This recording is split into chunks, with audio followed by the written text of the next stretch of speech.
I would like to discuss regarding input tax credit ಮೇಲೆ ಒಂದು questions ಅನ್ನ ತಗೊಂಡ್ ಬಂದಿದ್ದೀನಿ. ಅದು ಹೇಗೆ ಆನ್ಸರ್ ಮಾಡಬೇಕು ಅನ್ನೋದನ್ನ ಈ ಒಂದು ವಿಡಿಯೋದಲ್ಲಿ ತಿಳಿಸ್ಕೊಡ್ತೀನಿ. ಸೊ ಈ ಒಂದು ಕ್ವಶನ್ಸ್ ಅನ್ನ ಬೇಕಾದ್ರೆ ನೀವು ಕೇಳ್ಬೋದು, ಎಕ್ಸ್ಪೆಕ್ಟ್ ಮಾಡ್ಬೋದು ನಿಮ್ಮ ಒಂದು ಎಕ್ಸಾಮಿನೇಷನ್ಸ್ ಅಲ್ಲಿ ಇನ್ಪುಟ್ ಟ್ಯಾಕ್ಸ್ ಕ್ರೆಡಿಟ್ ನ ಹೇಗೆ ಅಡ್ಜಸ್ಟ್ ಮಾಡ್ಬೇಕಾಗತ್ತೆ ಅಂತ ಹೇಳಿದ್ರೆ. ಸೊ ಬನ್ನಿ, ಏನು ಕ್ವಶನ್ಸ್ ಹೇಗಿದೆ, ಹೇಗೆ ಆನ್ಸರ್ ಮಾಡೋದು ಅನ್ನೋದನ್ನ ತಿಳಿಸ್ಕೊಡ್ತೀನಿ. ಯಾರೆಲ್ಲ ನನ್ನ ಒಂದು ಯೂಟ್ಯೂಬ್ ಚಾನಲ್ಗೆ ಸಬ್ಸ್ಕ್ರೈಬ್ ಮಾಡಿಲ್ಲ ದಯವಿಟ್ಟು ಸಬ್ಸ್ಕ್ರೈಬ್ ಮಾಡಿ, ಹಾಗೆ ಶೇರ್ ಮಾಡಿ ಅಂತ ಕೇಳ್ತಾ ಬನ್ನಿ. ಫಸ್ಟ್ ಕ್ವಶನ್ ಏನಿದೆ ನೋಡೋಣ. From the following are the details of purchase and sales etcetera of miss Ramu and company, a registered dealer in Karnataka for the year ending 31/3/2019, compute GST liability for the dealer for the month of 2019. So ಅಂದ್ರೆ details ಕೊಟ್ಟಿದ್ದಾರಂತೆ. Ramu and ಕಂಪನಿಗೆ ಸಂಬಂಧಪಟ್ಟಂತೆ purchase and sales details ಅನ್ನ ಕೊಟ್ಟಿದ್ದಾರೆ. So Ramu and company related. The registered dealer ಇನ್ ಕರ್ನಾಟಕ, ನೋಡಿ dealer ಇರೋದು ಎಲ್ಲಪ್ಪ ಅಂತ ಹೇಳಿದ್ರೆ ಕರ್ನಾಟಕದಲ್ಲಿ ಇದ್ದಾರೆ. ಫಾರ್ ದಿ ಇಯರ್ ಎಂಡಿಂಗ್ 31/3/2019 ಅಲ್ಲಿ ನಮ್ಗೆ ಹೇಳಿದರೆ ಕ್ಯಾಲ್ಕುಲೇಟ್ ಮಾಡ್ಲಿಕ್ಕೆ ಕಾಂಪ್ಯೂಟ್ GST ಲಯಬಿಲಿಟಿಯನ್ನ ಕ್ಯಾಲ್ಕುಲೇಟ್ ಮಾಡಿ. ಎಷ್ಟು GST ಲಯಬಿಲಿಟಿ ಇದೆ ನಾವು ಕ್ಯಾಲ್ಕುಲೇಷನ್ಸ್ ಅನ್ನ ಮಾಡಬೇಕು by using the information. So input tax credit ಅನ್ನು ಮಾಡಬೇಕು ಅಂದ್ರೆ ನಿಮ್ಗೆ ಪರ್ಚೇಸ್ ಡೀಟೇಲು ಕೊಟ್ಟಿರಬೇಕು, ಸೇಲ್ಸ್ ಡೀಟೇಲ್ಸ್ ಅನ್ನು ಕೂಡ ಕೊಟ್ಟಿರ್ತಾರೆ. ಸೊ ಹಾಗಾಗಿ ನಾವು ಪರ್ಚೇಸ್ ಅಂಡ್ ಸೇಲ್ಸ್ ಎರಡೂ ಡೀಟೇಲ್ಸ್ ಇದೆ ಅಂತ ಹೇಳಿದ್ರೆ ನಾವು ITC ಅಡ್ಜಸ್ಟ್ಮೆಂಟ್ ಅನ್ನ ಮಾಡಬೇಕಾಗುತ್ತೆ ಇನ್ಪುಟ್ ಟ್ಯಾಕ್ಸ್ ಕ್ರೆಡಿಟ್ ಅನ್ನ. ಸೊ ITC ಅಡ್ಜಸ್ಟ್ಮೆಂಟ್ ಮಾಡಬೇಕಾದ್ರೆ ಮೋಸ್ಟ್ ಇಂಪಾರ್ಟೆಂಟ್ ನಿಮಗೆ ಡೀಲರ್ ಎಲ್ಲಿದ್ದಾನೆ, ಯಾವ ಸ್ಟೇಟ್ ಅಲ್ಲಿ ಇದೆ ಅನ್ನೋದು ಬೇಕು. ಹಾಗಾಗಿ ಫಸ್ಟ್ ಇಲ್ಲಿ ಡೀಲರ್ ಇರೋದು ಕರ್ನಾಟಕದಲ್ಲಿ ಅಂತ ಗೊತ್ತಾಯ್ತು. ಬನ್ನಿ ಫಸ್ಟ್ ಏನೇನು ಕೊಟ್ಟಿದ್ದಾರೆ ನೋಡೋಣ.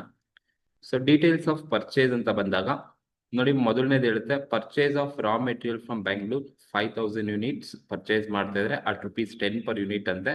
ಸೊ GST 5% ಇದೆ, 50,000 ಅಮೌಂಟ್ ಕೊಟ್ಟಿದ್ದಾರೆ.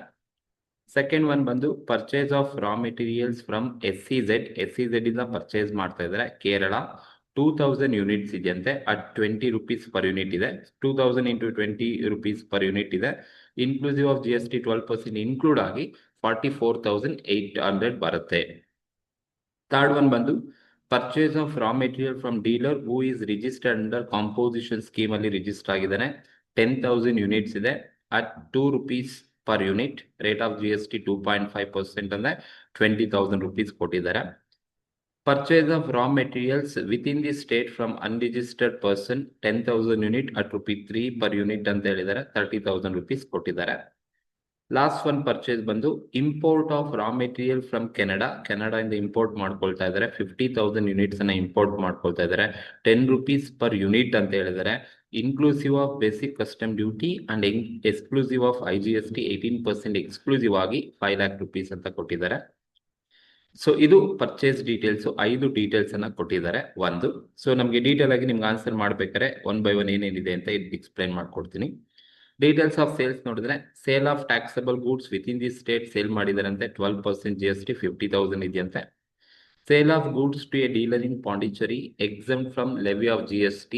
Goods were manufactured from raw materials purchased from Bengaluru. So ₹1,00,000 ಕೊಟ್ಟಿದ್ದಾರೆ. Sale of goods to a dealer in Pune Maharashtra at 18% GST ಇದೆ. Goods were manufactured from raw material purchase from SEZ Kerala 80,000 ಇದೆ. Fourth ಬಂದು export of finished goods to Sri Lanka. Goods for manufactured from material imported from Canada 6,00,000 ಇದೆ. And sale of goods to unit situated in SEZ Karwar. Goods for manufactured from raw material purchase from unregistered dealer 20,000 ಅಂತ ಕೊಟ್ಟಿದ್ದಾರೆ. So ಇದು question ಅಲ್ಲಿ ಇರ್ತಕ್ಕಂಥದ್ದು purchase ಮತ್ತೆ sales ನ detail ಇರ್ತಕ್ಕಂಥದ್ದು. So ಹೇಗೆ ಆನ್ಸರ್ ಮಾಡಬೇಕು ಈ ಒಂದು ಇನ್ಪುಟ್ ಟ್ಯಾಕ್ಸ್ ಕ್ರೆಡಿಟ್ ಅನ್ನ ಕೊಟ್ಟಾಗ, ಪರ್ಚೇಸ್ ಮತ್ತೆ ಸೇಲ್ಸ್ ಅನ್ನ ಕೊಟ್ಟಾಗ ಅಂತ ಹೇಳಿದ್ರೆ ನೋಡಿ, ಪರ್ಚೇಸ್ ಬಂದು ಇನ್ಪುಟ್ ಟ್ಯಾಕ್ಸ್ ಆಗುತ್ತೆ, ಸೇಲ್ಸ್ ಬಂದು ಔಟ್ಪುಟ್ ಟ್ಯಾಕ್ಸ್ ಆಗುತ್ತೆ. ಹಾಗಾಗಿ ಪರ್ಚೇಸ್ ಅಂಡ್ ಸೇಲ್ಸ್ ಒಂದೇ ಕ್ವಶನ್ಸ್ ಅಲ್ಲಿ ಕೊಟ್ಟಿದ್ದಾರೆ ಅಂದ್ರೆ ನೀವು ಇನ್ಪುಟ್ ಟ್ಯಾಕ್ಸ್ ಕ್ರೆಡಿಟ್ ಅನ್ನ ಅಡ್ಜಸ್ಟ್ ಮಾಡಬೇಕಾಗುತ್ತೆ. ಸೊ ಹಾಗಾಗಿ ಯಾವ ತರ ನೀವು ಕಾಲಮ್ಸ್ ಪರ್ಚೇಸ್ ಅಂಡ್ ಸೇಲ್ಸ್ ಕೊಟ್ಟಿದ್ದಾರೆ ಅಂದ್ರೆ ನೀವು ನೆಟ್ GST ನ ಕ್ಯಾಲ್ಕುಲೇಷನ್ಸ್ ಅನ್ನ ಮಾಡಬೇಕಾಗುತ್ತೆ. ನೆಟ್ GST ನ ಕ್ಯಾಲ್ಕುಲೇಷನ್ ಮಾಡಬೇಕು ಅಂದ್ರೆ ನೀವು ಈ ತರ ಕಾಲಮ್ಸ್ ನ ಹಾಕೊಳ್ಳಿ. Computation of net GST payable ನ ಕ್ಯಾಲ್ಕುಲೇಟ್ ಮಾಡಬೇಕು. ಯಾವಾಗ ಪರ್ಚೇಸ್ ಅಂಡ್ ಸೇಲ್ಸ್ ಕೊಟ್ಟಿದ್ದಾರೆ ಅಂದ್ರೆ ನೀವು ನೆಟ್ GST ನ ಫೈಂಡ್ ಔಟ್ ಮಾಡಬೇಕಾಗುತ್ತೆ. First column particulars, second column nature, third column CGST, SGST, IGST ನ ತಗೋಬೇಕಾಗುತ್ತೆ. ಸೊ ನೋಡಿ, ಕ್ವಶನ್ ಅಲ್ಲಿ ಪರ್ಚೇಸ್ ಮತ್ತೆ ಸೇಲ್ಸ್ ಕೊಟ್ಟಿದ್ದಾರೆ ಅಂದ್ರೆ ಫಸ್ಟ್ ನೀವು ಸೇಲ್ಸ್ ಡೀಟೇಲ್ಸ್ ಅನ್ನ ತಗೋಬೇಕು. ಆ ಸೇಲ್ಸ್ ಡೀಟೇಲ್ಸ್ ಅನ್ನ ನಾವು output tax payable, that is details of sales. First ನೀವು ಪರ್ಚೇಸ್ ಅಂಡ್ ಸೇಲ್ಸ್ ಅನ್ನ ತಗೋಬೇಕಾದ್ರೆ ಯಾವಾಗ್ಲೂ ಕೂಡ ನೀವು ಸೇಲ್ಸ್ ಡೀಟೇಲ್ಸ್ ಅನ್ನೇ ತಗೋಬೇಕು. ಅದು ಔಟ್ಪುಟ್ ಟ್ಯಾಕ್ಸ್. ಸೇಲ್ಸ್ ಅಂದ್ರೆ ನಮ್ಮಿಂದ ಹೊರಗಡೆ ಹೋಗ್ತಾ ಇದೆ, ಸೊ ಹಾಗಾಗಿ ಔಟ್ಪುಟ್ ಟ್ಯಾಕ್ಸ್ ಅಂತ ಕರಿತೀವಿ. ಪರ್ಚೇಸ್ ಮಾಡಿದಾಗ ನಮ್ಗೆ ಒಳಗಡೆ ಬರ್ತಾ ಇದೆ, ಹಾಗಾಗಿ ಇನ್ಪುಟ್ ಟ್ಯಾಕ್ಸ್ ಅಂತ ಕರಿಬೇಕಾಗತ್ತೆ. ಸೊ ಹಾಗಾಗಿ ಸೇಲ್ಸ್ ಫಸ್ಟ್ ತಗೋಬೇಕು, ಔಟ್ಪುಟ್ ಟ್ಯಾಕ್ಸ್ ಅನ್ನ ತಗೋಬೇಕಾಗುತ್ತೆ.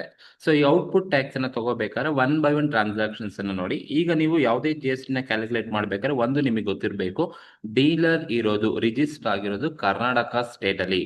ಈಗ ಪರ್ಚೇಸ್ ಆಗಲಿ ಸೇಲ್ಸ್ ಆಗಲಿ ಕರ್ನಾಟಕ ಬಿಟ್ಟು ಹೊರಗಡೆ ಸ್ಟೇಟ್ ಇಂದ ಪರ್ಚೇಸ್ ಮಾಡ್ತಾ ಇದಾರೆ ಅಂತ ಹೇಳಿದ್ರೆ ಅಥವಾ ಸೇಲ್ ಮಾಡ್ತಾರೆ ಅಂತ ಹೇಳಿದ್ರೆ IGST ಕೊಡಬೇಕು.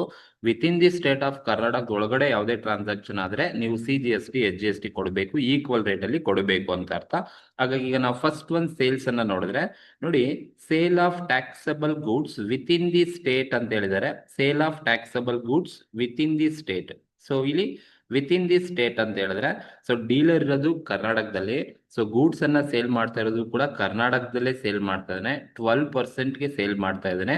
50,000 ವ್ಯಾಲ್ಯೂ ಇರ್ತಕ್ಕಂಥ ಗೂಡ್ಸ್ ಅನ್ನ 12% GST ಗೆ ಸೇಲ್ ಮಾಡ್ತಾನೆ with in the state. With in the state ಅಂದ್ರೆ ಇಂಟ್ರಾ ಸ್ಟೇಟ್ ಅಲ್ಲೇ ಸೇಲ್ ಮಾಡ್ತಾ ಇದ್ದೇನೆ ಅಂತ ಅರ್ಥ. ಹಾಗಾಗಿ ಮೊದಲನೇದು ಬಂದು ಸೇಲ್ಸ್ ಬಂದು sale of taxable goods within the state ಅಂತ ಕರಿತೀವಿ. ಸೊ ಯಾವಾಗ ವಿತ್ ಇನ್ ದಿ ಸ್ಟೇಟ್ ಅಂತ ಇರುತ್ತೆ, ಆಗ ವಿತ್ ಇನ್ ದಿ ಸ್ಟೇಟ್ ಅಂದ್ರೆ ಡೀಲರ್ ಕರ್ನಾಟಕದಲ್ಲಿ ಇದ್ದಾನೆ, ಕರ್ನಾಟಕದಲ್ಲೇ ಸೇಲ್ ಮಾಡ್ತಾ ಇದ್ದೀನಿ ಅಂತ ಅರ್ಥ. ಹಾಗಾಗಿ ನೇಚರ್ ಬಂದು ಇಂಟ್ರಾ ಅಂತ ಕರಿತೀವಿ. ವಿತ್ ಇನ್ ದಿ ಸ್ಟೇಟ್ ಅಂತ ಬಂದರೆ ನೇಚರ್ ಇಂಟ್ರಾ ಸ್ಟೇಟ್ ಅಂತ ಕರಿತೀವಿ. Intra that is intra state ಅಂತ ಕರಿತೀವಿ. ಸೊ ಯಾವಾಗ ಇಂಟ್ರಾ ಸ್ಟೇಟ್ ಬರುತ್ತೆ, ಎಷ್ಟಕ್ಕೆ ಸೇಲ್ ಮಾಡಿದ ನೋಡಿ, 50,000 ಸೇಲ್ ಮಾಡಿರ್ತಕ್ಕಂಥದ್ದು. ಸೊ 50,000 ವ್ಯಾಲ್ಯೂ ಇರ್ತಕ್ಕಂಥದ್ದು. ಈ 50,000ಗೆ ಟೋಟಲ್ ಟ್ಯಾಕ್ಸ್ ರೇಟ್ ಇರೋದು 12%. ಟೋಟಲ್ ಇರೋದು 12%. ಸೊ ಈ 12% ನ ಯಾವಾಗ ನೇಚರ್ ಇಂಟ್ರಾ ಅಂತ ಗೊತ್ತಾಗುತ್ತೆ, ಆ 12% ನ ನೀವು ಆಫ್ ಮಾಡಿ 1/2 ಮಾಡಬೇಕಾಗುತ್ತೆ. ಯಾಕೆಂದ್ರೆ ಇಂಟ್ರಾ ಸ್ಟೇಟ್ ಆದ್ರೆ ನಾವೇನ್ ಟ್ಯಾಕ್ಸ್ ರೇಟ್ ಇರುತ್ತೆ ಅದನ್ನ ಈಕ್ವಲ್ ಆಗಿ CGST ಮತ್ತೆ SGST ಗೆ ಕೊಡಬೇಕಾಗುತ್ತೆ. ಈಕ್ವಲ್ ಆಗಿ ಕೊಡಬೇಕು ಅಂತ ಹೇಳಿದ್ರೆ, ಈಗ ನಾನು 50,000 ಮೇಲೆ 12% ಅನ್ನ ಮಾಡಿದ್ರೆ ನನಗೆ 6,000 ಬರುತ್ತೆ. ಈ 6,000 ನಾನು CGST ಗೂ ಕೊಡಬೇಕು, SGST ಗೂ ಕೊಡಬೇಕು. ಅಂದ್ರೆ ಈಕ್ವಲ್ ಆಗಿ ಕೊಡಬೇಕು. ಈಕ್ವಲ್ ಆಗಿ ಕೊಡಬೇಕು ಅಂದ್ರೆ 1/2 ಮಾಡಿದ್ರೆ ನಮ್ಗೆ 3,000 CGST ಬರುತ್ತೆ. At the same time 3,000 SGST ಬರುತ್ತೆ. ಸೊ 50,000 ಮೇಲೆ ನೀವು 12% ಮಾಡಿದ್ರೆ ಟೋಟಲ್ 6,000 ಬರುತ್ತೆ. ಬಟ್ ಇಂಟ್ರಾ ಸ್ಟೇಟ್ ಆದ್ರೆ ಆ 6,000 ನೀವು ಈಕ್ವಲ್ ಆಗಿ CGST ಮತ್ತೆ SGST ಗೆ ಕೊಡಬೇಕು. ಹಾಗಾಗಿ ಇಂಟು ಆಫ್ ಮಾಡಿದ್ರೆ 3,000 CGST 3,000 SGST ಕೊಡ್ತೀವಿ. IGST ಯಾವುದು ಕೂಡ ಇಲ್ಲಿ ಬರೋದಿಲ್ಲ, because this transaction is intra state ಆಗಿರೋದ್ರಿಂದ. ಇದು ಮೊದಲನೇ transaction, sale of taxable goods within the state sale ಮಾಡಿರೋದಕ್ಕೆ. ಎರಡನೇದು ಬಂದು ನೋಡಿ, sale of goods to a dealer in Pondicherry exempt from levy of GST. ನೋಡಿ ಅವ್ರು ಹೇಳಿದ್ದಾರೆ sale of goods to a dealer in ಪಾಂಡಿಚೇರಿಗೆ ಸೇಲ್ ಮಾಡ್ತಾ ಇದ್ದಾರೆ. ಆ ಸೇಲ್ ಮಾಡೋ ಗೂಡ್ಸ್ GST ಇಂದ ಏನಾಗಿದೆ ಅಂತೆ, exam from levy of GST ಅಂತ ಹೇಳಿದ್ದಾರೆ. ಹಾಗಾಗಿ ಸೆಕೆಂಡ್ ಒನ್ ಟ್ರಾನ್ಸಾಕ್ಷನ್ಸ್ ಬಂದು ಪಾಂಡಿಚೇರಿಗೆ ಸೇಲ್ ಮಾಡ್ತಾ ಇರೋದು. Sale of goods to a dealer in ಪಾಂಡಿಚೇರಿಗೆ ಸೇಲ್ ಮಾಡ್ತಾ ಇದ್ದಾರೆ.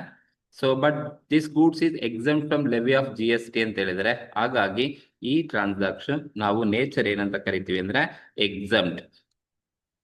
ಎಕ್ಸಮ್ಟೆಡ್ ಅಂತ ಕರಿತೀವಿ. ಬಿಕಾಸ್ GST ಇಂದ ಈ ಒಂದು ಪ್ರಾಡಕ್ಟ್ ಎಕ್ಸಮ್ಟ್ ಇದೆ ಅಂತ ಹೇಳಿದರೆ, ಹಾಗಾಗಿ ಎಲ್ಲೂ ಕೂಡ ಅದು ಟ್ಯಾಕ್ಸಬಲ್ ಆಗೋದಿಲ್ಲ, ಎಕ್ಸಮ್ಟೆಡ್ ಅಂತ ತಗೊಳ್ತೀವಿ. ಬಟ್ ಬ್ರಾಕೆಟ್ ಅಲ್ಲಿ ಹೇಳಿದ್ದಾನೆ, ಈ goods var manufacture from raw material purchase from Bengaluru. ಅಂದ್ರೆ ಬೆಂಗಳೂರಿಂದ ಪರ್ಚೇಸ್ ಮಾಡಿರೋ ಗೂಡ್ಸ್ ಅನ್ನ ಯೂಸ್ ಮಾಡಿಕೊಂಡು ಫಿನಿಶ್ಡ್ ಗೂಡ್ಸ್ ಮಾಡಿ ಆ ಗೂಡ್ಸ್ ಅನ್ನ ಸೇಲ್ ಮಾಡಿದೀನಿ. ಆ ಸೇಲ್ ಮಾಡಿರೋ ಗೂಡ್ಸ್ GST ಇಂದ ಎಕ್ಸಮ್ಟ್ ಇದೆ ಅಂತ ಅರ್ಥ. ಹಾಗಾಗಿ ಪರ್ಚೇಸ್ ಮಾಡೋದು ಬೆಂಗಳೂರಿಂದ ಪರ್ಚೇಸ್ ಮಾಡ್ಬಿಟ್ಟು ಅವನು ಫಿನಿಶ್ಡ್ ಗೂಡ್ಸ್ ಮಾಡಿ ಆ ಫಿನಿಶ್ಡ್ ಗೂಡ್ಸ್ ನ ಸೇಲ್ ಮಾಡ್ತಾ ಇದ್ದಾನೆ. ಆ ಸೇಲ್ ಮಾಡ್ಬೇಕಾದ್ರೆ ಅದು ಫೈನಲ್ ಗೂಡ್ಸ್ ಎಕ್ಸಮ್ಟ್ ಆಗಿದೆ ಅಂತ ಹೇಳಿದಾನೆ. ಹಾಗಾಗಿ ಎಕ್ಸಮ್ಟ್ ಅಂತ ಅರ್ಥ. ಸೊ ಎಲ್ಲೂ ಕೂಡ ತಗೊಳಕ್ಕೆ ಹೋಗ್ಬೇಡಿ. 1 lakh ಕೊಟ್ಟಿದ್ದಾರೆ, ಅಮೌಂಟ್ ತಗೊಳ್ಳೋದಿಲ್ಲ. ಏನಕ್ಕೆ ಅಂದ್ರೆ ನಾವು ಎಕ್ಸಮ್ಟ್. ಹಾಗಾಗಿ ನಿಮ್ಗೆ ಟ್ಯಾಕ್ಸ್ ರೇಟ್ ಕ್ವಶನ್ ಅಲ್ಲಿ ಕೊಟ್ಟಿಲ್ಲ. ಏನಕ್ಕೆ ಟ್ಯಾಕ್ಸ್ ರೇಟ್ ಕೊಟ್ಟಿಲ್ಲ ಅಂದ್ರೆ because that is exempted goods, ಹಾಗಾಗಿ ಟ್ಯಾಕ್ಸ್ ರೇಟ್ ಕೊಟ್ಟಿಲ್ಲ. ಇದು ಎರಡನೇ ಪಾಯಿಂಟ್.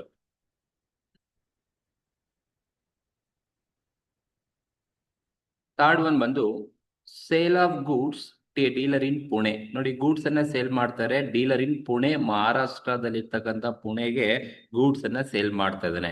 ಹಾಗಾದ್ರೆ ಇಲ್ಲಿ ರಾಮವನ್ ಕಂಪನಿ ಇರ್ತಕ್ಕಂಥದ್ದು ಕರ್ನಾಟಕದಲ್ಲಿ, ಗೂಡ್ಸ್ ಅನ್ನ ಸೇಲ್ ಮಾಡ್ತಾ ಇರೋದು ಪುಣೆ ಮಹಾರಾಷ್ಟ್ರಕ್ಕೆ ಸೇಲ್ ಮಾಡ್ತಾ ಇದ್ದಾರೆ. ಸೊ 18% GST ಇದೆಯಂತೆ. Goods were manufactured from raw material purchase from SEZ Kerala. ಅಂದ್ರೆ ಕೇರಳದಿಂದ ಮೆಟೀರಿಯಲ್ ನ ಪರ್ಚೇಸ್ ಮಾಡ್ಕೊಂಡ್ ಬಂದಿದ್ದಾರೆ. ಆ ಪರ್ಚೇಸ್ ಮಾಡ್ಕೊಂಡ್ ಬಂದಿರೋ ಮೆಟೀರಿಯಲ್ ನ ಯೂಸ್ ಮಾಡ್ಕೊಂಡು ಫಿನಿಶ್ಡ್ ಗೂಡ್ಸ್ ಆಗಿ ಮಾಡಿದ್ದಾರೆ. ಆ ಫಿನಿಶ್ಡ್ ಗೂಡ್ಸ್ ಅನ್ನ ಮಹಾರಾಷ್ಟ್ರಕ್ಕೆ ಸೇಲ್ ಮಾಡ್ತಾ ಇದ್ದಾರೆ ಅಂತ ಅರ್ಥ. 80,000 ಸೇಲ್ ಮಾಡ್ತಾ ಇದ್ದಾರೆ ಅಂತ ಅದರ ಅರ್ಥ. ಸೊ ಹಾಗಾಗಿ sale of goods to a dealer in Pune, ಮಹಾರಾಷ್ಟ್ರದಲ್ಲಿ ಸೇಲ್ ಮಾಡ್ತಾ ಇದ್ದಾರೆ. 3ನೇ point. So sale of goods to a dealer in Pune, ಮಹಾರಾಷ್ಟ್ರದಲ್ಲಿ ಇರ್ತಕ್ಕಂಥದ್ದು. ನಮ್ಮ ಡೀಲರ್ ರಾಮೌಂಟ್ ಕಂಪನಿ ಇರೋದು ಕರ್ನಾಟಕದಲ್ಲಿ. ಗೂಡ್ಸ್ ಅನ್ನ ಸೇಲ್ ಮಾಡ್ತಾ ಇರೋದು ಪುಣೆ, ಮಹಾರಾಷ್ಟ್ರಕ್ಕೆ ಸೇಲ್ ಮಾಡ್ತಾ ಇದ್ದಾರೆ. ಹಾಗಾಗಿ ನೇಚರ್ ಏನಾಗುತ್ತೆ ಅಂದ್ರೆ ಇಂಟರ್ ಅಂತ ಕರಿತೀವಿ. ಇಂಟರ್ ಸ್ಟೇಟ್ ಟ್ರಾನ್ಸಾಕ್ಷನ್ ಆಗುತ್ತೆ. ಕರ್ನಾಟಕದಿಂದ ಮಹಾರಾಷ್ಟ್ರಕ್ಕೆ ಸೇಲ್ ಮಾಡ್ತಾ ಇದೀವಿ. So any transaction taken place between 2 different state is called as inter state ಅಂತ ಕರಿತೀವಿ. ಹಾಗಾಗಿ ಯಾವಾಗ ಇಂಟರ್ ಸ್ಟೇಟ್ ಆಗುತ್ತೆ ಅವಾಗ ನಾವು IGST ನ ಕೊಡಬೇಕಾಗುತ್ತೆ. ಇಲ್ಲಿ 80,000 ವ್ಯಾಲ್ಯೂ ಇದೆ. 80,000 ಮೇಲೆ 18% ಟ್ಯಾಕ್ಸ್ ರೇಟ್ ಕೊಟ್ಟಿದ್ದಾರೆ. ಸೊ ನಾವು ಈ 80,000 ಮೇಲೆ 18% ಮಾಡಿದ್ರೆ ನಮ್ಗೆ ಸೊ IGST ಸಿಗುತ್ತೆ. ಎಷ್ಟಪ್ಪ ಅಂತ ಹೇಳಿದ್ರೆ 14,400 IGST ಕೊಡಬೇಕು. CGST ಮತ್ತೆ SGST ಬರಲ್ಲ. ಯಾಕೆಂದ್ರೆ ಪುಣೆ ಮಹಾರಾಷ್ಟ್ರ ಸ್ಟೇಟ್ಗೆ ಸೇಲ್ ಮಾಡ್ತಾ ಇರೋದು, ಕರ್ನಾಟಕದಿಂದ ಮಹಾರಾಷ್ಟ್ರಕ್ಕೆ ಹೋಗ್ತಾ ಇದೆ, ಇಂಟರ್ ಸ್ಟೇಟ್ ಆಗುತ್ತೆ. ಹಾಗಾಗಿ IGST ಅನ್ನ ಕೊಡಬೇಕಾಗುತ್ತೆ. ಇದು 3ನೇ ಪಾಯಿಂಟ್ ಇರ್ತಕ್ಕಂಥದ್ದು. ಅಂಡ್ ಫೋರ್ತ್ ಬನ್ನಿ export of finished goods to Sri Lanka. ನೋಡಿ, ಎಕ್ಸ್ಪೋರ್ಟ್ ಮಾಡ್ತಾ ಇದ್ದಾರೆ ಗೂಡ್ಸ್ ಅನ್ನ, ಶ್ರೀಲಂಕಾಕ್ಕೆ ಎಕ್ಸ್ಪೋರ್ಟ್ ಅನ್ನ ಮಾಡ್ತಾ ಇರೋದು. Goods were manufactured from raw material imported from Canada. ಅಂದ್ರೆ ಕೆನಡಾಯಿಂದ ನಾನು ರಾ ಮೆಟೀರಿಯಲ್ ನ ಇಂಪೋರ್ಟ್ ಮಾಡ್ಕೊಂಡಿದ್ದೀನಿ. ಇಂಪೋರ್ಟ್ ಮಾಡ್ಕೊಂಡಿರೋ ಮೆಟೀರಿಯಲ್ ನ ಯೂಸ್ ಮಾಡಿಕೊಂಡು ನಾನು ಫಿನಿಶ್ಡ್ ಗೂಡ್ಸ್ ಮಾಡಿ ಆ ಫಿನಿಶ್ಡ್ ಗೂಡ್ಸ್ ಅನ್ನ ನಾನು ಎಕ್ಸ್ಪೋರ್ಟ್ ಮಾಡ್ತಾ ಇದ್ದೀನಿ ಶ್ರೀಲಂಕಾಕ್ಕೆ ಅಂತ ಹೇಳಿದ್ದಾರೆ. ನೋಡಿ, ಆಸ್ ಪರ್ GST ಕೌನ್ಸಿಲ್ ಅಲ್ಲಿ GST ಲಾನ ಪ್ರಕಾರ any goods are exported to outside India, ನೀವು ಎಕ್ಸ್ಪೋರ್ಟ್ ಮಾಡ್ತೀರಾ ಅಂತ ಹೇಳಿದ್ರೆ it is taxable at 0 rate, 0% only, irrespective of tax rate. It is called as 0 rate ಅಂತ ಕರಿತಾ, 0 rated ಸಪ್ಲೈ ಅಂತ ಕರಿತೀವಿ. ಹಾಗಾಗಿ ಇದೆಲ್ಲೂ ಕೂಡ ಟ್ಯಾಕ್ಸಬಲ್ ಆಗೋದಿಲ್ಲ. ಸೊ 0 rate ಅಂತ ಹೇಳಿದ್ರೆ ಅದು 0% ಟ್ಯಾಕ್ಸ್ ಅಪ್ಲಿಕಬಲ್ ಆಗುತ್ತೆ. ಸೊ ನೀವು 6 lakh ಮೇಲೆ 0% ಮಾಡಿದ್ರೆ ನಿಮ್ಗೆ 0ನೇ ಬರ್ತಕ್ಕಂಥದ್ದು. Because exports are always called as 0 rated supply, irrespective of tax rate if it is given in the problem. ನಿಮ್ಗೆ ಟ್ಯಾಕ್ಸ್ ರೇಟ್ ಎಷ್ಟೇ ಕ್ವಶನ್ ಅಲ್ಲಿ ಕೊಡ್ಲಿ, ಎಕ್ಸ್ಪೋರ್ಟ್ ಮಾಡ್ತಾ ಇದ್ದಾರೆ, ನಾವು ಎಕ್ಸ್ಪೋರ್ಟ್ ಮಾಡ್ತಾ ಇದ್ರೆ ಅದು 0% ಅಪ್ಲಿಕಬಲ್ ಆಗುತ್ತೆ. ಇಂಪೋರ್ಟ್ ಮಾಡಿದ್ರೆ 18% IGST ಕಂಪಲ್ಸರಿ. ಬಟ್ ನೀವು ಎಕ್ಸ್ಪೋರ್ಟ್ ಮಾಡ್ತೀರಾ 0% ಇರುತ್ತೆ ಯಾವಾಗಲೂ ಕೂಡ GST, ಅದಕ್ಕೆ 0% ಇರುತ್ತೆ. ಹಾಗಾಗಿ ಅದನ್ನ 0 rated ಸಪ್ಲೈ ಅಂತ ಕರಿತೀವಿ.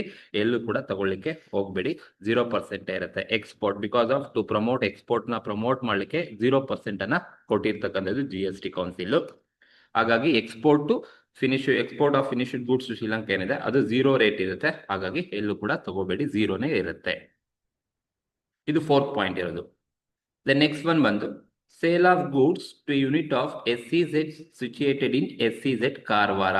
ನೋಡಿ, ಸೊ ಗೂಡ್ಸ್ ಅನ್ನ ಸೇಲ್ ಮಾಡ್ತಾ ಇದ್ದಾರೆ, SEZ ಕಾರವಾರಗೆ ಸೇಲ್ ಮಾಡ್ತಾ ಇದ್ದಾರೆ. ಈ goods were manufactured from raw material purchase from unregistered person. ಅಂದ್ರೆ ಅನ್ರಿಜಿಸ್ಟರ್ಡ್ ಪರ್ಸನ್ ಇಂದ ಮೆಟೀರಿಯಲ್ ನ ಪರ್ಚೇಸ್ ಮಾಡಿ ನಾನು ಫಿನಿಶ್ಡ್ ಗೂಡ್ಸ್ ಮಾಡಿ ಆ ಗೂಡ್ಸ್ ಅನ್ನ SEZ ಗೆ ಸೇಲ್ ಮಾಡ್ತಾ ಇದ್ದೀನಿ ಅಂತ ಅದರ ಅರ್ಥ. So goods sold to a unit situated in Karwar. So ಹಾಗಾಗಿ 5ನೇ ಪಾಯಿಂಟ್ ಏನಿದೆ ಅಂತ ಹೇಳಿದ್ರೆ sale of goods to a dealer unit situated in SEZ Karwar. ನೋಡಿ, SEZ ಗೆ ನೀವು ಗೂಡ್ಸ್ ಅನ್ನ ಸೇಲ್ ಮಾಡ್ತೀರಾ ಅಂತ ಹೇಳಿದ್ರೆ goods sold to SEZ is also called as 0 rated supply ಅಂತ ಕರಿತೀವಿ. ಹಾಗಾಗಿ 0 rated ಸಪ್ಲೈ ಆದ್ರೆ ನಾವೆಲ್ಲೂ ಕೂಡ ಟ್ಯಾಕ್ಸ್ ಅನ್ನ ಕೊಡೋದಿಲ್ಲ. ಇವೆರಡು point. What do you mean by 0 rated supply ಅಂತ ಕೇಳಿದ್ರೆ goods export to outside the India, goods sold to SEZ situated anywhere, ಎಲ್ಲಾದ್ರೂ SEZ ಇರಲಿ. SEZ ಅಂದ್ರೆ ಸ್ಪೆಷಲ್ ಎಕನಾಮಿಕ್ ಝೋನ್ಗೆ ನೀವು ಗೂಡ್ಸ್ ಅನ್ನ ಸಪ್ಲೈ ಮಾಡ್ತೀರಾ, ಇಂಡಿಯಾದಿಂದ ಔಟ್ಸೈಡ್ ಇಂಡಿಯಾಗೆ ನೀವು ಗೂಡ್ಸ್ ಅನ್ನ ಎಕ್ಸ್ಪೋರ್ಟ್ ಮಾಡ್ತೀರಾ ಅಂದ್ರೆ ಇವೆರಡು ಕೂಡ 0 rated ಸಪ್ಲೈ ಅಂತ ಕರಿತೀವಿ. ಅಂದ್ರೆ 0% of tax applicable, irrespective of tax. Question ಅಲ್ಲಿ ಏನೇ ಟ್ಯಾಕ್ಸ್ ಕೊಟ್ಟು ನೀವು ತಗೋಬೇಡಿ. ಎಕ್ಸ್ಪೋರ್ಟ್ ಮಾಡ್ತೀರಾ, SEZ ಗೆ ಕಳಿಸ್ತೀರಾ ಅಂದ್ರೆ 0% ಇರುತ್ತೆ. ಇವೆರಡು ಗೊತ್ತಿರಬೇಕು. ಇವೆರಡು ಕೂಡ ಎಕ್ಸ್ಪೋರ್ಟ್ ಮತ್ತೆ SEZ ಗೆ ಸೇಲ್ ಮಾಡಿದಾರ, 0% ಅಪ್ಲಿಕಬಲ್ ಅಷ್ಟೇ. ಅಲ್ಲಿ ಎಷ್ಟೇ ಟ್ಯಾಕ್ಸ್ ಕೊಟ್ಟು ತಲೆ ಕೆಡಿಸ್ಕೊಬಿಡಿ. ಸೇಲ್ಸ್ ಮಾಡ್ತಾ ಇದ್ರ, ಸಪ್ಲೈ ನೀವು ಸೇಲ್ ಮಾಡ್ತೀರಂದ್ರೆ 0% ತಗೋಬೇಕಾಗತ್ತೆ. ಸೊ ಇನ್ಯಾವುದು ಸೇಲ್ಸ್ ಇಲ್ಲ, 5 ಸೇಲ್ಸ್ ಕೂಡ ನಾವು ತಗೊಂಡಿದೀವಿ. ಸೊ ಈಗ 5 ಸೇಲ್ಸ್ ನ ನಾವು ತಗೊಂಡಾದ್ಮೇಲೆ ಟೋಟಲ್ ಮಾಡಿದ್ರೆ ಟೋಟಲ್ ಎ ಅಂತ ಟ್ರೀಟ್ ಮಾಡ್ತೀವಿ. ಸೊ ಮೊದಲನೇ ಕಾಲಮ್ ಅಲ್ಲಿ ಟೋಟಲ್ ಬಂದು 3000 ಇದೆ, ಸೆಕೆಂಡ್ ಕಾಲಮ್ ಅಲ್ಲಿ 3000 ಇದೆ, ಥರ್ಡ್ ಕಾಲಮ್ ಅಲ್ಲಿ 14,400 ಟೋಟಲ್ ಎ ಇದೆ. ಇದನ್ನ ನಾವು total A, total output tax payable A ಅಂತ ಕರಿತೀವಿ. ಇದು ಸೇಲ್ಸ್ ಡೀಟೇಲ್ಸ್. ಫಸ್ಟ್ ನೀವೆಲ್ಲಾ ಸೇಲ್ಸ್ ಅನ್ನ ಡೀಟೇಲ್ಸ್ ಅನ್ನ ನೀವು ಫಸ್ಟ್ ತಗೋಬೇಕಾಗುತ್ತೆ. So first purchase and sales ಕೊಟ್ಟಿದ್ದಾರೆ ಅಂದ್ರೆ ಫಸ್ಟ್ ನೀವು ಸೇಲ್ಸ್ ಡೀಟೇಲ್ಸ್ ಅನ್ನೇ ತಗೋಬೇಕು ಯಾವಾಗ್ಲೂ ಕೂಡ. ಸೊ ಎಲ್ಲಾ ಸೇಲ್ಸ್ ಅನ್ನ ತಗೊಂಡಾದ್ಮೇಲೆ ಟೋಟಲ್ ಮಾಡ್ಕೊಳ್ಳಿ ಎಲ್ಲಾ ಕಾಲಮ್ ನ, ಟೋಟಲ್ ಎ ಸಿಗುತ್ತೆ. ಸೊ ಟೋಟಲ್ ಎ ಸಿಕ್ಕಾದ್ಮೇಲೆ ನೆಕ್ಸ್ಟ್ ನೀವು ಡೀಟೇಲ್ಸ್ ಆಫ್ ಪರ್ಚೇಸ್ ನೋಡಿ. ಫಸ್ಟ್ ನೀವು ಸೇಲ್ಸ್ ಡೀಟೇಲ್ಸ್ ಅನ್ನ ತಗೋಬೇಕು, ಅದು ಔಟ್ಪುಟ್ ಟ್ಯಾಕ್ಸ್ ಅಂತ ಕರಿತೀವಿ. ಎಲ್ಲ ಸೇಲ್ಸ್ ಡೀಟೇಲ್ಸ್ ಅನ್ನ ತಗೊಂಡಾದ್ಮೇಲೆ ನೀವು ಪರ್ಚೇಸ್ ಡೀಟೇಲ್ಸ್ ಅನ್ನ ತಗೋಬೇಕಾಗುತ್ತೆ, ಅದು ಇನ್ಪುಟ್ ಟ್ಯಾಕ್ಸ್ ಅಂತ ಕರಿತೀವಿ. ಸೊ ಈಗ first one by one purchase details ಅನ್ನ ನಾವು ನೋಡ್ತಾ ಹೋಗೋಣ ಏನಿದೆ ಅಂತ ಹೇಳ್ಬಿಟ್ಟು. ನೋಡಿ ಫಸ್ಟ್ ಒನ್ ಏನಿದೆಪ್ಪ ಅಂದ್ರೆ purchase of raw material from Bengaluru. ನೋಡಿ ಬೆಂಗಳೂರಿಂದ ಪರ್ಚೇಸ್ ಮಾಡ್ತಾ ಇದ್ದಾನೆ. ಸೊ ಈ 5,000 ಯೂನಿಟ್ಸ್ ಅನ್ನ ಪರ್ಚೇಸ್ ಮಾಡ್ತಾ ಇದ್ದಾನೆ at ₹10 per ಯೂನಿಟ್ ಅಂತ ಹೇಳಿದ್ದಾರೆ. ಸೊ GST 5% ಇದೆ, 50,000 ಅಂತ ಹೇಳಿದ್ದಾರೆ. ಅಂದ್ರೆ 5,000 into 10 ಮಾಡಿದ್ರೆ ನಿಮಗೆ 50,000 ಬರುತ್ತೆ. ಬೆಂಗಳೂರಿಂದನೇ ಪರ್ಚೇಸ್ ಮಾಡ್ತಾ ಇರೋದು. ಸೊ ನೀವು ಯಾವ ತರ ಟ್ರೀಟ್ ಮಾಡಬೇಕು ಈ ಟ್ರಾನ್ಸಾಕ್ಷನ್ಸ್ ಅಂತ ಹೇಳಿದ್ರೆ ನೋಡಿ, ಗೂಡ್ಸ್ ಪರ್ಚೇಸ್ ಫ್ರಮ್ ಬೆಂಗಳೂರು ಮೊದಲನೇ transaction, goods purchase from Bengaluru is, ಈ ಒಂದು ಕ್ವಶನ್ಸ್ ಅಲ್ಲಿ ನಾವು ಇದನ್ನ ಏನಂತ ಟ್ರೀಟ್ ಮಾಡ್ತೀವಿ ಅಂದ್ರೆ ಎಕ್ಸಮ್ಟ್ ಅಂತ ಟ್ರೀಟ್ ಮಾಡ್ತೀವಿ. ಎಕ್ಸಮ್ಟೆಡ್ ಅಂತ ಈ ಕ್ವಶನ್ ಅಲ್ಲಿ ನಾವು ಎಕ್ಸಮ್ಟ್ ಅಂತ ಟ್ರೀಟ್ ಮಾಡ್ತೀವಿ. ಏನಕ್ಕೆ ಅಂತ ಮೋಸ್ಟ್ ಇಂಪಾರ್ಟೆಂಟ್, ಏನಕ್ಕೆ ಅಂತ ತಿಳ್ಕೊಬೇಕು ನೀವು. ಏನಕ್ಕೆ ಅಂದ್ರೆ ನೋಡಿ ಸೇಲ್ಸ್ ಅಲ್ಲಿ ಸೆಕೆಂಡ್ ಪಾಯಿಂಟ್ ಹೇಳ್ತಾ ಇದೆ, sale of goods to a dealer in Pondicherry exempt from levy of GST. Goods ಪಾಂಡಿಚೇರಿಗೆ ಸೇಲ್ ಮಾಡಿರೋ ಗೂಡ್ಸ್ GST ಇಂದ ಎಕ್ಸಮ್ಟ್ ಇದೆ ಅಂತ ಹೇಳಿದ್ದಾರೆ. ಸೊ ಹಾಗಾಗಿ ಆ ಫೈನಲ್ ಗೂಡ್ಸ್ GST ಇಂದ ಎಕ್ಸಮ್ಟ್ ಇದೆ ಅಂದ್ರೆ ಆ ಗೂಡ್ಸ್ ಅನ್ನ ಪ್ರೊಡ್ಯೂಸ್ ಮಾಡಿರೋದ್ರು ಯಾವ ಮೆಟೀರಿಯಲ್ ಇಂದ ಅಂತ ಹೇಳಿದ್ರೆ goods R manufactured from raw material purchase from Bengaluru. ನೋಡಿ ಬೆಂಗಳೂರಿಂದ ಪರ್ಚೇಸ್ ಮಾಡಿರೋ ಮೆಟೀರಿಯಲ್ ಯೂಸ್ ಮಾಡಿಕೊಂಡು ನಾವು ಫೈನಲ್ ಗೂಡ್ಸ್ ಅನ್ನ ಪ್ರೊಡ್ಯೂಸ್ ಮಾಡಿದ್ವಿ. ಫೈನಲ್ ಗೂಡ್ಸ್ GST ಇಂದ ಎಕ್ಸಮ್ಟ್ ಇದೆ ಅಂದ್ರೆ ನೀನು ಸೇಲ್ ಮಾಡ್ಬೇಕಾದ್ರೆ ಆ ಗೂಡ್ಸ್ಗೆ ನೀನ್ ಟ್ಯಾಕ್ಸೇ ಕಟ್ಟಲ್ಲ ಅಂತ ಹೇಳಿದ್ರೆ ಆ ಗೂಡ್ಸ್ ಅನ್ನ ಪ್ರೊಡ್ಯೂಸ್ ಮಾಡ್ಲಿಕ್ಕೆ ಯೂಸ್ ಮಾಡಿರೋ ಮೆಟೀರಿಯಲ್ಸ್ ನ ಎಲ್ಲಿಂದ ಪರ್ಚೇಸ್ ಮಾಡಿರ್ತೀಯ ಅದಕ್ಕೆ ಇನ್ಪುಟ್ ಟ್ಯಾಕ್ಸ್ ಕ್ರೆಡಿಟ್ ಅನ್ನ ಕೊಡೋದಿಲ್ಲ. ಯಾಕೆಂದ್ರೆ when final goods R exempted from GST, then these goods are produced from the raw material. ಆ ರಾ ಮೆಟೀರಿಯಲ್ ನ ಎಲ್ಲಿಂದ ಪರ್ಚೇಸ್ ಮಾಡಿರ್ತೀರಾ ಅವರಿಗೆ ಇನ್ಪುಟ್ ಟ್ಯಾಕ್ಸ್ ಅನ್ನ ಕೊಡೋದಿಲ್ಲ. ಏಕೆಂದ್ರೆ ಈಗ ನಾನು ಬೆಂಗಳೂರಿಂದ ಮೆಟೀರಿಯಲ್ ನ ಪರ್ಚೇಸ್ ಮಾಡ್ಕೊಂಡ್ ಬಂದಿದ್ದೀನಿ, ತುಮಕೂರಿಗೆ ಸೇಲ್ ಮಾಡಿದ್ದೀನಿ. ತುಮಕೂರವ್ರು ಏನ್ ಮಾಡಿದ್ದಾರೆ ಆ ಮೆಟೀರಿಯಲ್ ನ ಯೂಸ್ ಮಾಡ್ಕೊಂಡು ಪ್ರೊಡ್ಯೂಸ್ ಮಾಡ್ಬಿಟ್ಟು ಇನ್ನೆಲ್ಲೋ ಮಂಗಳೂರಿಗೆ ಸೇಲ್ ಮಾಡಿದ್ದಾರೆ. ಬಟ್ ಆ ಮಂಗಳೂರಿಗೆ ಸೇಲ್ ಮಾಡಿರೋ ಗೂಡ್ಸ್ GST ಇಂದ ಎಕ್ಸಮ್ಟ್ ಇದೆ ಅಂದ್ರೆ ಅವರು ಸೇಲ್ ಮಾಡ್ಬೇಕಾದ್ರೆ ಟ್ಯಾಕ್ಸೇ ಕಟ್ಟಿರೋದಿಲ್ಲ. ಅವರು ಸೇಲ್ ಮಾಡ್ಬೇಕಾದ್ರೆ ಟ್ಯಾಕ್ಸೇ ಕಟ್ಟಿಲ್ಲ ಅಂತ ಹೇಳಿದ್ರೆ ಪರ್ಚೇಸ್ ಮಾಡ್ಬೇಕಾದ್ರೆ ಏನ್ ಟ್ಯಾಕ್ಸ್ ಕೊಟ್ಟಿರ್ತಾನೆ ಆ ಟ್ಯಾಕ್ಸ್ ಅನ್ನ ವಾಪಸ್ ತಗೊಳಕ್ಕೆ ಎಲಿಜಿಬಲ್ ಇಲ್ಲ.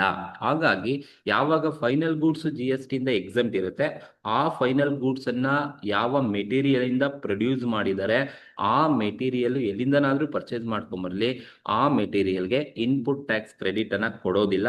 ಹಾಗಾಗಿ ಈ ಮೊದಲನೇ transaction purchase of raw material from Bangalore is exempted. Suppose question ಅಲ್ಲಿ ಆ ಸೆಂಟೆನ್ಸ್ ಕೊಟ್ಟಿಲ್ಲ ಅಂತ ಹೇಳಿದ್ರೆ ಈ ನೋಡಿ ಬ್ರಾಕೆಟ್ ಅಲ್ಲಿ goods are manufacture from material ಅಂತ ಏನೋ ಬೆಂಗಳೂರಿಂದ ಪರ್ಚೇಸ್ ಮಾಡಿದ್ವಿ ಅಂತ ಏನು ಹೇಳಿಲ್ಲ ಅಂದ್ರೆ ಅವಾಗ ನಾನು CGST SGST ತಗೊಳ್ತಿದ್ದೆ. ಯಾಕಂದ್ರೆ ಫೈನಲ್ ಗೂಡ್ಸ್ ಎಕ್ಸಮ್ಟ್ ಅಂತ ಗೊತ್ತು ಬಟ್ ಎಲ್ಲಿ ಅಂತ ಹೇಳಿಲ್ಲ ಅಂದ್ರೆ ನಾನು ಅವಾಗ CGST SGST ತಗೊಳ್ತಿದ್ದೆ. ಬಟ್ ಈ ಪ್ರಾಬ್ಲಮ್ ಅಲ್ಲಿ ಸ್ಪೆಸಿಫಿಕ್ ಆಗಿ ಹೇಳಿದ್ದಾರೆ ಈ ಫೈನಲ್ ಗೂಡ್ಸ್ ಏನ್ ಎಕ್ಸಮ್ಟ್ ಇದೆ ಅದು ಬೆಂಗಳೂರಿಂದನೇ ಪರ್ಚೇಸ್ ಮಾಡೋದು ಅಂತ. ಹಾಗಾಗಿ ಬೆಂಗಳೂರಿಂದ ಪರ್ಚೇಸ್ ಮಾಡಿರೋ ಮೆಟೀರಿಯಲ್ಗೆ ಟ್ಯಾಕ್ಸ್ ಕೊಡಬಾರ್ದು, ಎಕ್ಸಮ್ಟ್ ಅಂತಾನೆ ಟ್ರೀಟ್ ಮಾಡಬೇಕು. ಇದು ಮೋಸ್ಟ್ ಇಂಪಾರ್ಟೆಂಟ್ ಪಾಯಿಂಟ್. ಇಲ್ಲಿ ಮಿಸ್ಟೇಕ್ ಮಾಡ್ತಕ್ಕಂಥ ಚಾನ್ಸಸ್ ಸ್ಟೂಡೆಂಟ್ಸ್ ಜಾಸ್ತಿ ಇರುತ್ತೆ ಈ ಫಸ್ಟ್ ಪಾಯಿಂಟ್ ಅಲ್ಲಿ. ಸೆಕೆಂಡ್ ಪಾಯಿಂಟ್ ನೋಡಿ, purchase of raw material from SEZ Kerala. Kerala ಇಂದ ಪರ್ಚೇಸ್ ಮಾಡ್ತಾ ಇದ್ವಿ 2,000 units at ₹20 inclusive of GST ಕೊಟ್ಟಿದ್ದಾರೆ. ಇನ್ಕ್ಲೂಸಿವ್ ಆಫ್ GST 12% ಇನ್ಕ್ಲೂಡ್ ಆಗಿ 44,800 ಇದೆ. ನೋಡಿ ನೀವು ಗೂಡ್ಸ್ ಅನ್ನ SEZ ಗೆ ಸೇಲ್ ಮಾಡ್ತೀರಾ, it is always 0 rated supply, 0% ಇರುತ್ತೆ. ನೋಡಿ ನಾನು ಇಲ್ಲಿ ತಗೊಂಡಿದ್ದೀನಿ sale of goods to SEZ ಗೆ ಸೇಲ್ ಮಾಡಿದ್ರೆ it is 0 rated supply. But if you are purchase goods from SEZ ನಿಂದ ಪರ್ಚೇಸ್ ಮಾಡಿದ್ದೀರಾ ಅಂತ ಹೇಳಿದ್ರೆ it is consider as imported ಅಂತ ಕನ್ಸಿಡರ್ ಮಾಡಬೇಕಾಗುತ್ತೆ. ಸೊ ಇಂಪೋರ್ಟೆಡ್ ಅಂತಾನೆ ಕನ್ಸಿಡರ್ ಮಾಡಬೇಕು. ಆಗ ನೀವು liable to pay IGST only irrespective of nature SEZ ಇಂದ ಎಲ್ಲಿಂದನಾದ್ರೂ ಪರ್ಚೇಸ್ ಮಾಡಲಿ. ಸೊ ಇಲ್ಲಿ ಕೇರಳದಿಂದನಾದ್ರೂ ಪರ್ಚೇಸ್ ಮಾಡಲಿ ಅಥವಾ ಬೇರೆ ಕಡೆಯಿಂದನಾದ್ರೂ ಪರ್ಚೇಸ್ ಮಾಡಲಿ. ಸೊ ಇಂಪೋರ್ಟ್ ಅಂತಾನೆ ಕನ್ಸಿಡರ್ ಮಾಡಬೇಕು. And purchase of goods from SEZ is liable to pay IGST only as per GST ಲಾನ ಪ್ರಕಾರ. ನೀವು SEZ ಇಂದ ಪರ್ಚೇಸ್ ಮಾಡ್ಕೊಂಡ್ ಬರ್ತೀರಾ ಅಂದ್ರೆ IGST ನೇ ಕೊಡಬೇಕಾಗುತ್ತೆ, not CGST, not SGST, irrespective of nature of supply. ಎಲ್ಲಿಂದನಾದ್ರೂ ಪರ್ಚೇಸ್ ಮಾಡಲಿ, SEZ ಇಂದ ಪರ್ಚೇಸ್ ಮಾಡ್ತೀರಾ IGST ನೇ ಕೊಡಬೇಕು. SEZ ಗೆ ಸೇಲ್ ಮಾಡ್ತೀರಾ 0% ಕೊಡ್ಬೇಕು ಅಷ್ಟೇ. ಪರ್ಚೇಸ್ ಮಾಡಿದ್ರೆ IGST, ಸೇಲ್ ಮಾಡಿದ್ರೆ 0%. ಈಗ ನಾವು ಪರ್ಚೇಸ್ ಮಾಡ್ತಾ ಇದೀವಿ, IGST ಕೊಡಬೇಕು. ಎಷ್ಟು ಕೊಡ್ಬೇಕಪ್ಪ ಅಂತ ಹೇಳಿದ್ರೆ ನೋಡಿ, ಇನ್ಕ್ಲೂಸಿವ್ ಆಫ್ GST 12% ಇನ್ಕ್ಲೂಡ್ ಆಗಿ 44,800 ಇದೆ. ಸೊ ಹಾಗಾಗಿ ಇನ್ಕ್ಲೂಡಿಂಗ್ GST ಕೊಟ್ಟರಿಂದ ಸೊ ನಾನು ಎಕ್ಸ್ಕ್ಲೂಡಿಂಗ್ ವ್ಯಾಲ್ಯೂ ಮೇಲೆ ಕೊಡಬೇಕಾಗುತ್ತೆ. ನೋಡಿ ಹೇಗೆ ತಗೋಬೇಕು ಅಂದ್ರೆ ನೋಡಿ 44,800 ಏನ್ ಕೊಟ್ಟಿದ್ದಾರೆ, ಇನ್ಕ್ಲೂಡಿಂಗ್ GST 12% ಇನ್ಕ್ಲೂಡ್ ಆಗಿದ್ದಂತೆ. ಎಷ್ಟು ಒಂದ್ ಸೆಕೆಂಡ್ ಚೆಕ್ ಮಾಡ್ಬಿಡ್ತೀನಿ. 12% ಇನ್ಕ್ಲೂಡ್ ಆಗಿ 44,800 ಇದೆ ಅಂತೆ. ಸೊ ನೀವೇನ್ ಮಾಡಿ 44,800 ಇಂಟು 12 ಡಿವೈಡೆಡ್ ಬೈ 112 ಮಾಡಿದ್ರೆ ನಿಮಗೆ GST ವ್ಯಾಲ್ಯೂ ಸಿಗುತ್ತೆ. 44,800 ಇಂಟು 12 ಡಿವೈಡೆಡ್ ಬೈ 112 ಮಾಡಿದ್ರೆ ನಿಮಗೆ IGST ಬಂದು 4,800 IGST ಸಿಗುತ್ತೆ. ಒಂದು ಈ ತರನಾದ್ರೂ ಮಾಡಿ, ಇನ್ಕ್ಲೂಡಿಂಗ್ ವ್ಯಾಲ್ಯೂ ಕೊಟ್ಟಿರೋದು ಪರ್ಚೇಸ್ ಮಾಡಿದಿರಾ liable to pay IGST only, IGST ನೇ ಕೊಡಬೇಕಾಗುತ್ತೆ. ಇದು ಎರಡನೇ ಪಾಯಿಂಟ್ ಪರ್ಚೇಸ್ ಇರೋದು. ದೆನ್ ಥರ್ಡ್ ಒನ್ ಪರ್ಚೇಸ್ ಬಂದು purchase of raw material from a dealer who is registered under composition scheme. ನೋಡಿ, ಯಾರು ಡೀಲರ್ ಕಾಂಪೋಸಿಷನ್ ಸ್ಕೀಮ್ ಇಂದ ರಿಜಿಸ್ಟರ್ ಆಗಿದ್ದಾರೆ ಅವರಿಂದ ನೀವು ಎಷ್ಟೇ ವ್ಯಾಲ್ಯೂ ಆಫ್ ಗೂಡ್ಸ್ ಅನ್ನ ನೀವು ಪರ್ಚೇಸ್ ಮಾಡ್ತೀರಾ ಅಂದ್ರೆ they are not eligible to claim input tax credit. Goods purchase from dealer who opted for composition scheme ಇಂದ ಪರ್ಚೇಸ್ ಮಾಡಿದ್ದಾರೆ ಅಂದ್ರೆ they are not eligible.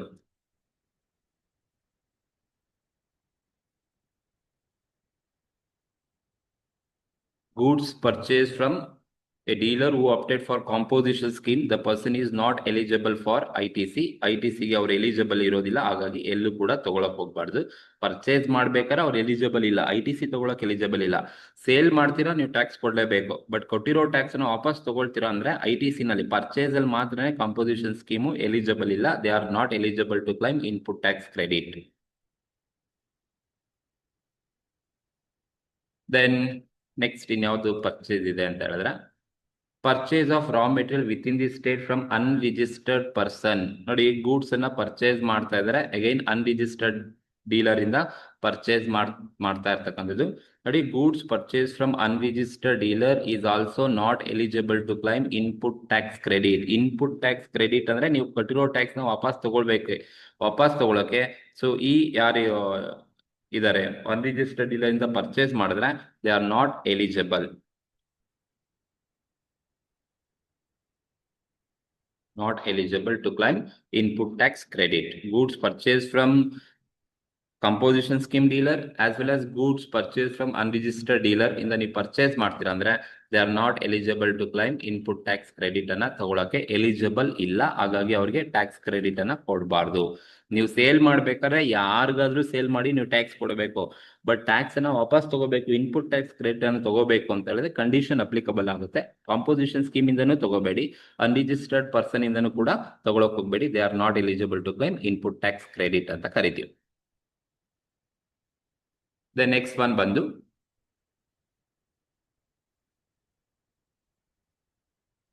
Import of raw material from Canada. ನೋಡಿ, Canada ಇಂದ import ಮಾಡ್ಕೊಂಡಿದೀವಿ.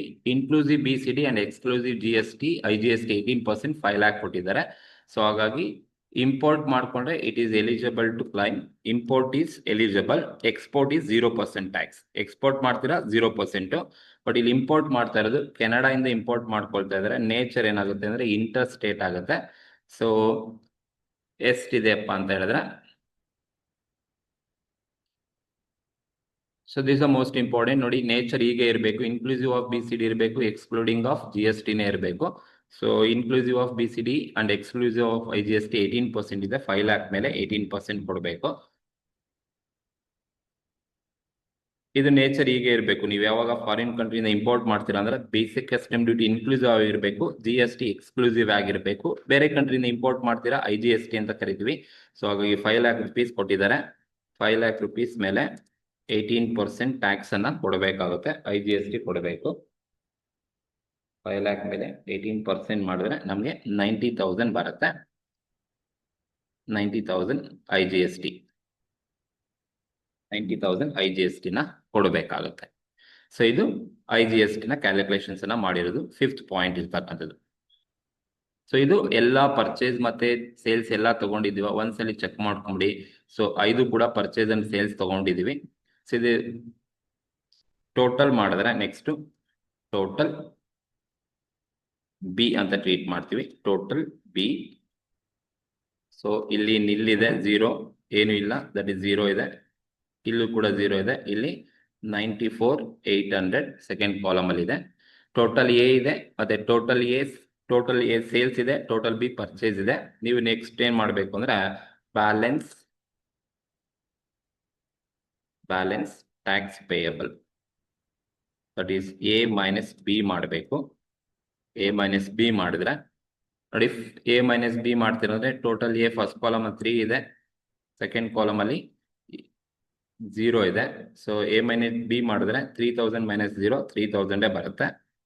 Second column ಅಲ್ಲಿ 3000 minus 0 ಮಾಡಿದ್ರೆ 3000 ಬರುತ್ತೆ. But third column ಅಲ್ಲಿ so ನಿಮಗೆ 14,400 ಮೈನಸ್ 94,800 ನೀವು ಲೆಸ್ ಮಾಡಿದ್ರೆ ನಿಮಗೆ ಬರ್ತಕ್ಕಂಥದ್ದು ನೆಗೆಟಿವ್ ವ್ಯಾಲ್ಯೂ ಬರುತ್ತೆ. ದಟ್ ಈಸ್ 80,400 ನಿಮಗೆ ನೆಗೆಟಿವ್ ವ್ಯಾಲ್ಯೂ ಬರುತ್ತೆ. ಸೊ ಈಗ ನೀವೇನ್ ಮಾಡ್ಬೇಕು ಅಂದ್ರೆ ನೋಡಿ, ಬ್ಯಾಲೆನ್ಸ್ ಟ್ಯಾಕ್ಸ್ ಪೇಯಬಲ್ ಇವೆರಡು ಪಾಸಿಟಿವ್ ಇದ್ದು ಇದು ನೆಗೆಟಿವ್ ಇದೆ ಅಂತ ಹೇಳಿದ್ರೆ ಈ IGST ನ ನೀವೇನ್ ಮಾಡ್ಬೋದು, ಸೆಟ್ ಆಫ್ ಅನ್ನ ಮಾಡ್ಬೋದು CGST ಮತ್ತೆ SGST ಗೆ. ಆ ಸೆಟ್ ಆಫ್ ಮಾಡ್ಬೇಕಾದ್ರೆ ನೀವು ಯಾವ ತರ ಸೆಟ್ ಆಫ್ ಮಾಡ್ಬೇಕು ಅಂದ್ರೆ ಲೆಸ್ ಸೆಟ್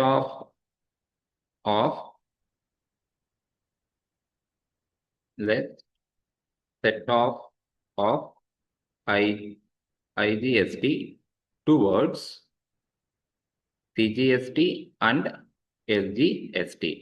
CGST ಮತ್ತೆ SGST ಗೆ ನೀವು ಸೆಟ್ ಆಫ್ ಮಾಡಬೇಕಾಗುತ್ತೆ. ಸೆಟ್ ಆಫ್ ಮಾಡ್ಬೇಕಾದ್ರೆ ನೋಡಿ, ನನ್ನ ಹತ್ರ 80,400 ಇದೆ, ಬಟ್ CGST ಇರೋದು 3,000 ಮಾತ್ರ. ಹಾಗಾಗಿ ನಾನು 3,000 ನ ಸೆಟ್ ಆಫ್ ಮಾಡ್ಬೋದು. CGST ಗೆ 3,000 ನ ಕೊಡ್ಬೋದು. ಅಂಡ್ SGST ಗೆ ಎಷ್ಟು ಕೊಡ್ಬೋದು? ಅಗೇನ್ SGST ನಲ್ಲಿ ಇರೋದು 3,000 ಕೊಡ್ಬೋದು. ಟೋಟಲ್ ನಾನು 80,400 ಅಲ್ಲಿ ಈಗ CGST 3,000 ಕೊಟ್ಟಿದ್ದೀನಿ, SGST 3,000 ಕೊಟ್ಟಿದ್ದೀನಿ. ಟೋಟಲ್ ಕೊಟ್ಟಿರೋದು ನಾನು 6,000 ಅಲೋಕೇಟ್ ಅನ್ನ ಮಾಡಿರ್ತಕ್ಕಂಥದ್ದು. ಈಗ ನೀವು ಲೆಸ್ ಮಾಡಿದ್ರೆ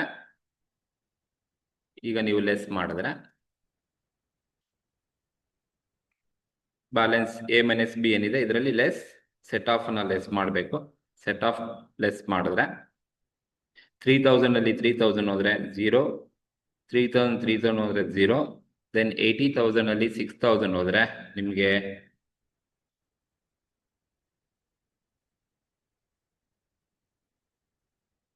74,400 ಹಾಗೆ ಇರುತ್ತೆ. This is what excess balance net GST payable R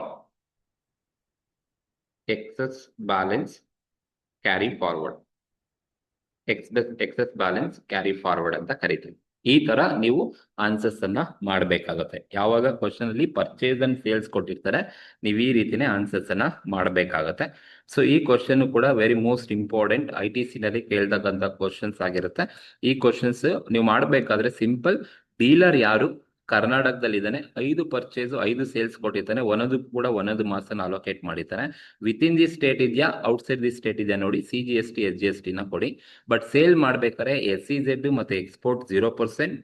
purchase ಮಾಡ್ಬೇಕಾದ್ರೆ ಕಾಂಪೋಸಿಷನ್ ಸ್ಕೀಲರ್ ಮತ್ತೆ ಅನ್ರಿಜಿಸ್ಟರ್ಡ್ ಇಲ್ಲಿಂದ ಪರ್ಚೇಸ್ ಮಾಡಿದ್ದಾರೆ ಅಂದ್ರೆ they are not eligible to claim input tax credit ತಗೊಳಕ್ಕೆ ಎಲಿಜಿಬಲ್ ಇಲ್ಲ ಅಂತ ಅರ್ಥ. ಅವು ಕೀ ಪಾಯಿಂಟ್ಸ್ ನ ನೀವು ನೋಡ್ಕೋಬೇಕಾಗುತ್ತೆ. ಸೊ ಈ ಒಂದು ವಿಡಿಯೋ ನಿಮ್ಗೆ ಇಷ್ಟ ಆಗಿದ್ರೆ ದಯವಿಟ್ಟು ಶೇರ್ ಮಾಡಿ, ಲೈಕ್ ಮಾಡಿ, ಕಮೆಂಟ್ ಮಾಡಿ. ಸೊ ಈ ಒಂದು ಕ್ವಶನ್ಸ್ ಅಲ್ಲಿ ನಿಮ್ಗೆ ಯಾವುದೇ ತರ ಡೌಟ್ ಇದ್ರೆ ಕಮೆಂಟ್ ಮೂಲಕ ತಿಳಿಸಿ. Thank you very much. ದಯವಿಟ್ಟು ಶೇರ್ ಮಾಡೋದನ್ನ ಮರಿಬೇಡಿ. ನಿಮ್ಮ ಸಪೋರ್ಟ್ ಮೋಸ್ಟ್ ಇಂಪಾರ್ಟೆಂಟ್ ನಮಗೆ. Thank you very much.